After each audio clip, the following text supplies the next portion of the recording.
था। आज next question number 5। Question number 5 थोड़ा सा हटके क्वेश्चन है। ये क्वेश्चन सबसे अलग क्यों, क्योंकि इसमें realisation account, how to prepare realisation account, वो रियलाइजेशन अकाउंट आपके इसके अंदर इंपॉर्टेंट आ रहा है, इसलिए क्वेश्चन थोड़ा अच्छा है, ध्यान देना। डीआर लिमिटेड एक न्यू कंपनी बन रही है। डीआर लिमिटेड एक न्यू कंपनी बन रही है जो कि डी लिमिटेड और आर लिमिटेड, जो कि डी लिमिटेड और आर लिमिटेड दोनों को अब्सॉर्ब करके कौन सी कंपनी बन रही है, डीआर लिमिटेड। ये हो गई आपकी न्यू कंपनी और ये दोनों हो गई आपकी ओल्ड कंपनी। मतलब न्यू कंपनी परचेज कंसिडरेशन का पैसा देगी ओल्ड कंपनी को। अब कैसे कैसे देगी, कैलकुलेशन ऑफ पीसी सबसे पहला काम होता है और सबसे इंपॉर्टेंट काम होता है अमालगमेशन में, वो होता है परचेज कंसिडरेशन का। तो सबसे पहला काम है calculation of PC. Calculation of PC कैसे निकलेगा, ध्यान देना। डी लिमिटेड को भी आपको पेमेंट करना है और आर लिमिटेड को भी आपको पेमेंट करना है। चलो डी लिमिटेड को कैसे पेमेंट कर रही है कि new company DR limited D limited के एसेट्स और लायबिलिटीज बुक वैल्यू पे लेके जा रही है, पहले पॉइंट में कह रखा है। दूसरा पॉइंट कह रहा है कि new company 6 equity share issue करेगी 10 रुपए वाले, कितने के बदले में, 5 शेयर के बदले में। मतलब डी लिमिटेड में परचेज कंसिडरेशन कैसे निकलेगा, पहला शेयर के बदले में पेमेंट। देखो डी लिमिटेड के पास टोटल कितने शेयर है, 3 लाख शेयर, क्योंकि 30 लाख तो कुल वैल्यू है, तो 3 लाख शेयर है। कितने शेयर के बदले में, 5 शेयर के बदले में कितने शेयर इशू कर रही है, 6 शेयर। तो टोटल कितने शेयर इशू कर रही है, 3,60,000 और एक शेयर की वैल्यू कितनी है, 10 रुपए। तो टोटल शेयर में पैसा कितना दे दिया उन्होंने, 36 लाख। प्लस साथ में कैश में पैसा कितना दे रही है डीआर लिमिटेड डी लिमिटेड को, 20,000 रुपए। तो ये कितना आ गया पीसी आपका, 36,20,000 रुपए। ध्यान देना पॉइंट नंबर 3 के अंदर डिबेंचर होल्डर को पेमेंट देने की बात कर रही है। पॉइंट नंबर 3 के अंदर डिबेंचर होल्डर को पेमेंट देने की बात कर रही है। मैं यहाँ पे आपका एक डाउट क्लियर कर दूं कि new company direct debenture holder को, न्यू कंपनी ओल्ड कंपनी के डिबेंचर होल्डर को जो पेमेंट करती है वो पेमेंट परचेज कंसिडरेशन में यानी पीसी में शामिल नहीं किया जाता। तो डी लिमिटेड का पीसी आपका कैलकुलेट हो चुका है, ये आपका टोटल पीसी आपका कैलकुलेट हो गया। अब डी लिमिटेड आर लिमिटेड को कितना दे रही है, आर लिमिटेड को कितना पेमेंट कर रही है वो भी कैलकुलेट कर लेते हैं।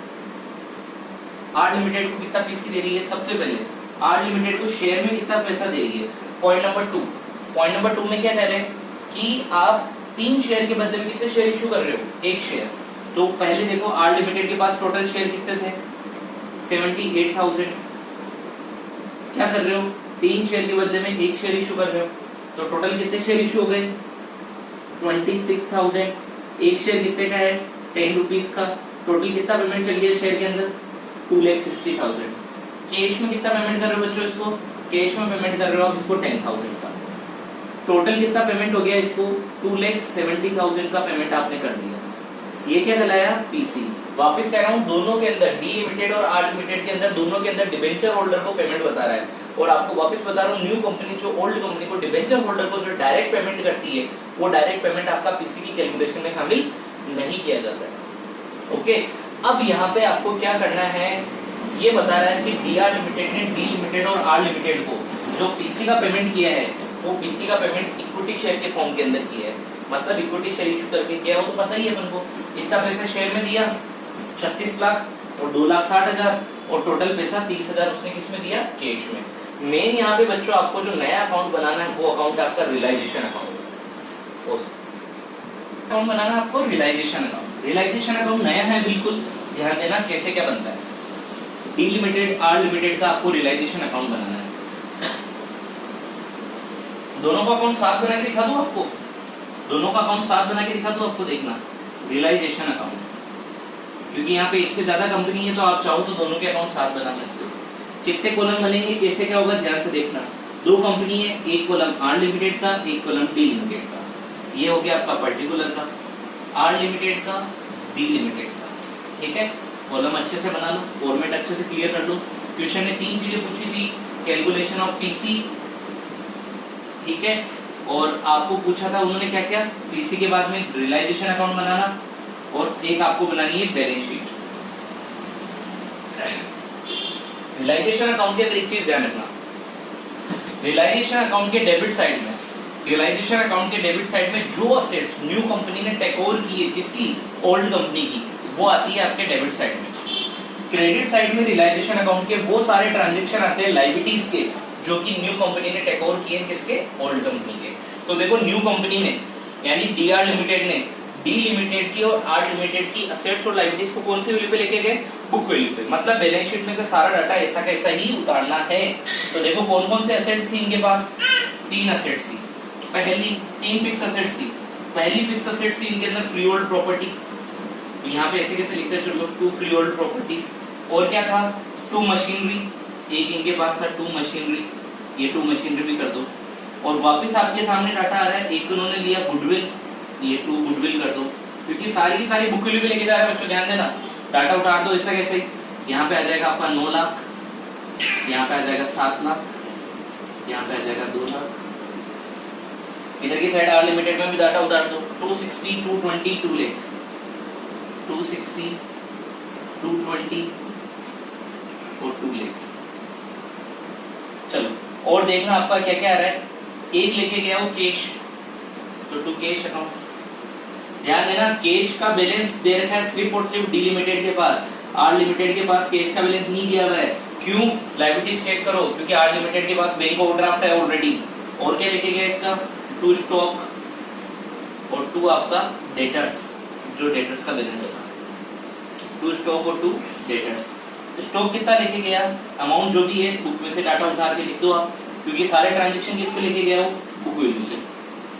इधर की साइड आ जाएगा 3,04,000, वापस कंटिन्यू इधर 5,17,000 और इधर आ जाएगा आपका 1,90,000। अब जो जो लायबिलिटीज टेक ओवर करके गया वो लायबिलिटीज ले लो आप इधर की साइड में।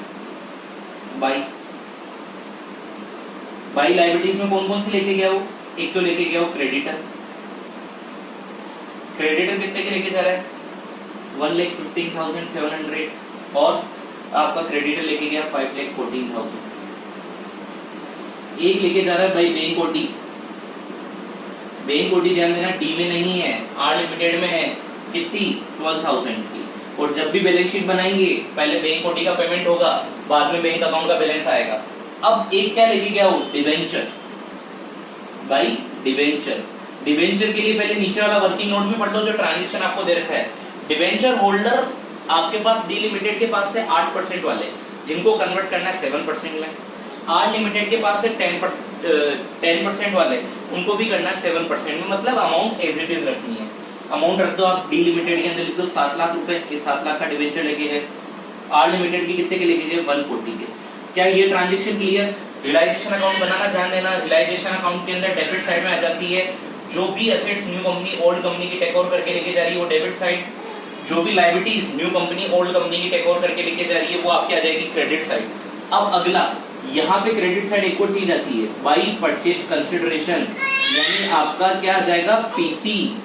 बाई परचेज कंसिडरेशन पीसी, कितना पेमेंट 36,20,000 और इधर कितना पीसी आएगा 2,70,000। लगाओ टोटल, लगाओ टोटल,